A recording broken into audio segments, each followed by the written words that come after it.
Here's a set of unique, practical, and slightly unconventional tips for English learners that go beyond the usual. Read and listen more. First is shadowing with a twist.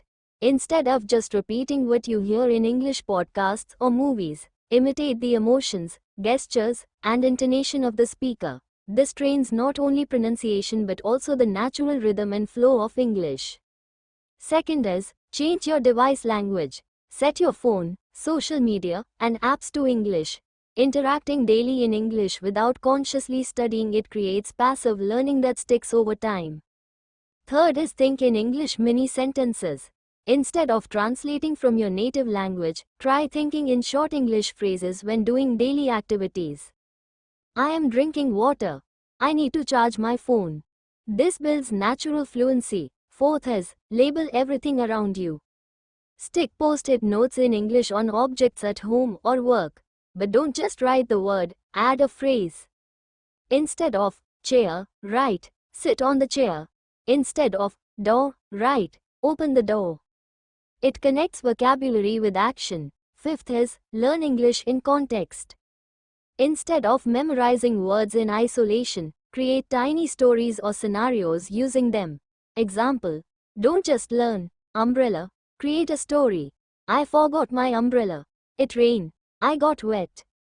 Sixth is use English in micro decisions.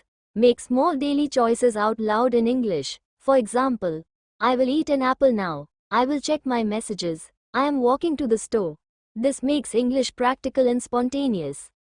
Seventh is invent your own dictionary. Whenever you learn a new word, write it down with synonyms, antonyms, and a mini story.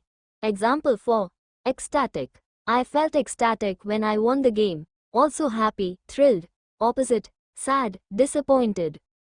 Eighth is talk to yourself with a character.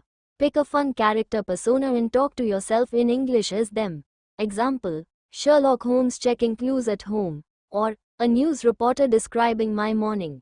It makes speaking fun and less intimidating. Ninth is listen for rhythm, not just words.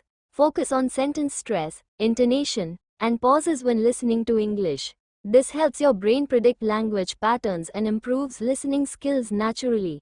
10th is create your English corner. Dedicate a small area at home or your desk where everything you do there is in English. Reading, thinking, writing, even talking to yourself. This creates an immersive mini environment. Please like, share and subscribe.